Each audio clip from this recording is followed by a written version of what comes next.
All right, let's get right into it.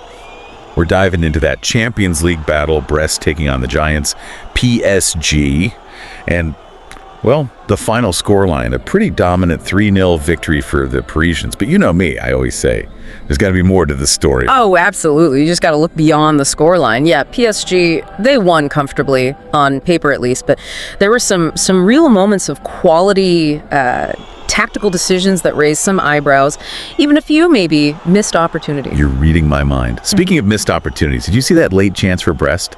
Lage, right there in the 90th minute, a shot on goal, just couldn't find the back of the net.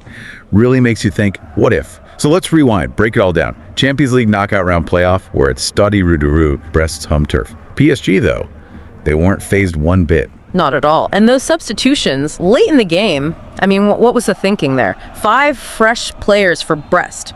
Lage, Salah, Doumbia, Balde, Fernandez. PSG answer back with Ramos, Lee Kang-in, and Kvaratskhelia. I mean, tactical master strokes. Or just throwing things at the wall and seeing what sticks. Well, got to consider Brest's side of things, right? Down by 3 goals, clock's ticking away. Maybe, just maybe, they were hoping for, I don't know, a miracle comeback. Or could it be they were already thinking about the next match, trying to save some energy, rest some key players? It's tough to know for sure. You know, what we do know is that PSG, they were in the driver's seat for pretty much the whole 90 minutes. Defensively, like a brick wall, Brest barely got a sniff at goal. And speaking of heated moments, let's talk about those yellow cards, eh? Chardonnay for Brest in the 74th minute. Barcola for PSG just a few minutes before that. I mean, do those cards tell us anything about the tension on the pitch? Or were they just, isolated incidents? I think, yeah, they do show just how intense this match was, especially as things went on. You got to remember, Brest were already trailing by a pretty hefty margin at that point. You could practically feel the frustration building. Right, and that frustration, maybe that explains Lage's miss in those final minutes. He had a clear shot at goal, but it wasn't meant to be. That just shows how tough it was for Brest to crack that PSG defense all night.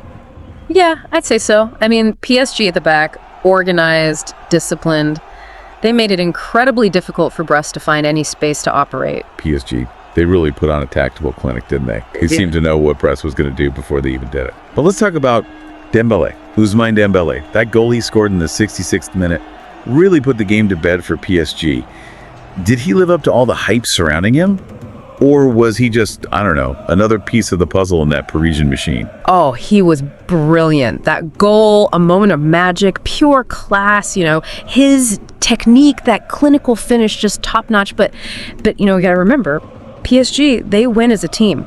The midfield, they controlled the pace of the game, the defense, solid as a rock. Dembele's goal, it was the cherry on top of a well-executed attack, if you will. Yeah, you're right. Sometimes it's easy to get caught up in those individual moments, the highlight reel stuff, but football, it's a team sport, always has been. So taking a step back, what does this win mean for PSG's Champions League dreams? Are they the team to beat this year? The favorites. This win, it's a statement, no doubt. It shows the rest of Europe they mean business. They're playing with confidence. They've got depth on that bench, and they're hungry for that Champions League trophy. But we're still early in the competition, right? There are a lot of other strong teams out there, True. Anything can happen in the Champions League, that's for sure. But I gotta say, PSG, they're looking pretty dangerous. Now, let's switch gears a little bit and talk about expectations. Coming into this match, did either team exceed or maybe fall short of what we thought we'd see? Well, PSG, they definitely lived up to their reputation as the favorites. They were dominant, controlled the game, and, deserved the win. Brest, on the other hand, I think some of their fans might be a little disappointed. They had moments, flashes of potential, but they just couldn't match PSG's, their firepower. Yeah, that's interesting you say that. I was really curious to see if Brest could pull off an upset. They've had some good results in the past, and they were at home, but in the end, PSG, they were just too strong.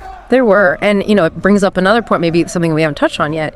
The history between these two clubs, it's not a fierce rivalry or anything, but there's a history there, and maybe it played a part in this match. Oh, really? Tell me more. I always find that stuff fascinating, the historical context, So, they've played each other a handful of times over the years, and, PSG has usually come out on top. But there have been a few times when Brest has held their own, even snagged a draw here and there, so there's always that element of unpredictability when these two teams meet. So even though historically PSG has dominated this matchup, Brest could always pull off a surprise, huh? Yes, that's what makes football so much fun to watch. Yeah. But speaking of this match, what are the implications for both of these teams going forward? For PSG, this win, it's got to give them a ton of confidence. It's a message to the rest of the competition. They're on a roll, and they'll be looking to, keep that momentum going into their next Champions League match. Brest, on the other hand, they got to regroup, figure out what went wrong, learn from their mistakes. They got to find a way to break down tough defenses if they want to make a real run in this tournament. Absolutely. They've got to take this experience and make adjustments. But let's not forget, this is just one game, one result. There's still a lot of football left to be played in the Champions League. And both these teams, they've got plenty of opportunities to show what they're made of. So we've talked about the key players, the tactics. We even went back in time a bit, looked at the history between these two clubs. But before we call it a day, what's your big takeaway from this match?